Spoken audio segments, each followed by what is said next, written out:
मानव जीवन में संस्कारों की महत्वपूर्ण भूमिका रही है। संस्कार का अर्थ शुद्धि अथवा स्वच्छता से है। संस्कार शब्द का अर्थ सुसंस्कृत करना अर्थात पुनीत कृत्यों द्वारा शरीर और मन की शुद्धि करना है। पीवी काणे के अनुसार संस्कार उसे कहते हैं जिससे कोई पदार्थ या व्यक्ति किसी कार्य के योग्य हो जाता है। संस्कार उसे कहते हैं जिससे कोई वस्तु अधिक उपयोगी बन जाए। यह संस्कार जो है वो व्यक्ति के आंतरिक गुणों की समुन्नति तथा बाह्य विकास को संगठित करते हैं।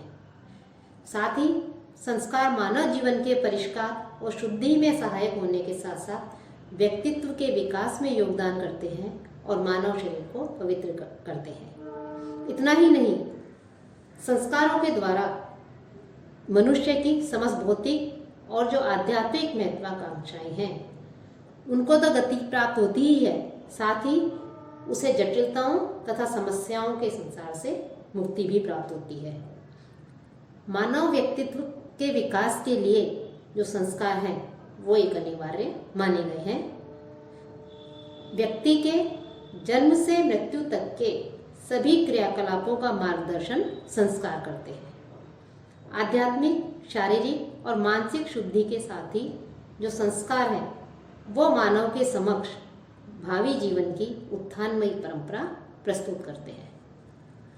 और संस्कारों की संख्या के विषय में मनु ने 13 जो संस्कार हैं उनका उल्लेख किया है।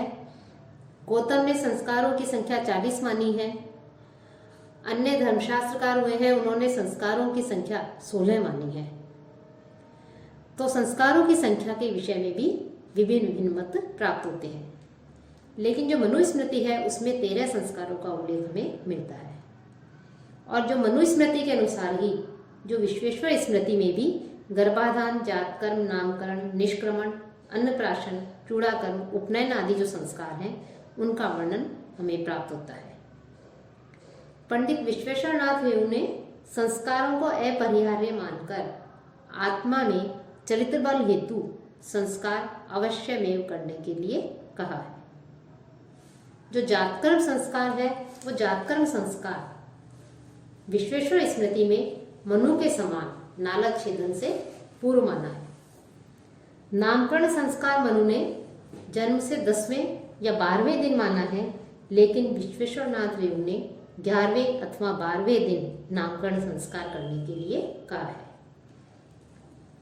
चतुर्थ मास में निष्क्रमण, छठे में अथवा कुलाचार के अनुसार अन्नप्राशन करके पहले या तीसरे वर्ष चूड़ाकरण तथा यज्ञोपवीत संस्कार द्विजातियों का 8वें, 11वें और 12वें वर्ष में करने को कहा है। विवाह संस्कार के विषय में पंडित विश्वेश्वर नाथ रेऊ जी के जो विचार हमें विश्वेश्वर स्मृति में मिलते हैं वो अधिक सुलझे हुए प्रतीत होते हैं।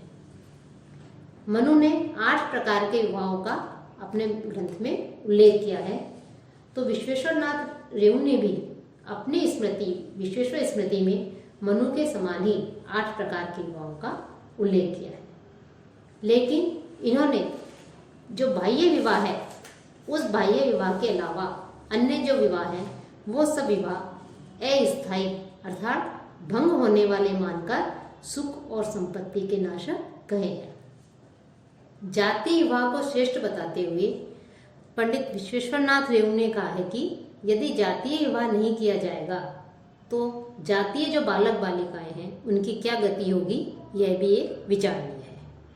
उन्होंने कहा है कि यथाशक्यम विवाह स्यात् स्वजाताओ निश्चितम अन्यथा निज जातीय बालानाम का गति भवेत्। अपरिहार्य कारण होने पर उन्होंने अंतर जातीय विवाह को भी मान्यता प्रदान की है।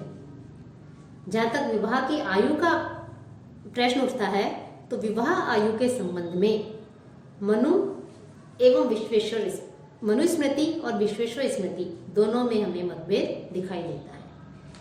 मनु बाल विवाह का समर्थन करते हुए प्रतीत होते हैं, क्योंकि दक्ष के वचनानुसार उन्होंने 8 वर्ष की कन्या को योग्य वर मिलने पर विवाह करने की अनुमति दी है। साथ ही क्रमशः 30 वर्ष तथा 24 वर्ष की अवस्था वाले पति को 12 वर्ष तथा 8 वर्ष की कन्या से विवाह करने को कहा है। विश्वेश्वर स्मृति में बाल विवाह को निंदित मानकर पुरुष की आयु 18 वर्ष एवं कन्या की 14 वर्ष विवाह आयु कहकर 20 एवं 18 वर्ष की आयु को सर्वश्रेष्ठ मान करके शारदा एक्ट द्वारा प्रमाणित 25 वर्ष या 18 वर्ष का समय गृहस्थ आश्रम में प्रवेश करने के लिए उन्होंने कहा है। और मनु ने जहाँ ऋतुकालाभिगमन को अनिवार्य माना है, वहीं विश्वेश्वरनाथ ने ऋतुकाल को छोड़कर अपनी एवं पत्नी की इच्छा से विवाह करने को कहा है। साथ ही यह भी कहा है कि शास्त्रों में जो ऋतुकालाभिगमन के विषय में जो कहा है वो संतानोत्पत्ति की इच्छा से लिखा गया है, लेकिन आज के बदलते परिप्रेक्ष्य में अधिक संतान के पालन पोषण एवं शिक्षण में कठिनाई होने के कारण यह मान्य नहीं है। तो इस प्रकार से जो संस्कार हैं, उन संस्कारों के संबंध में कुछ स्थानों पर तो विश्वेश्वर स्मृति में मनुस्मृति का समर्थन किया गया है और कहीं कहीं मनुस्मृति और विश्वेश्वर स्मृति इनमें परस्पर विरोधी विचारधारा भी हमें जो है दृष्टिगत होती है।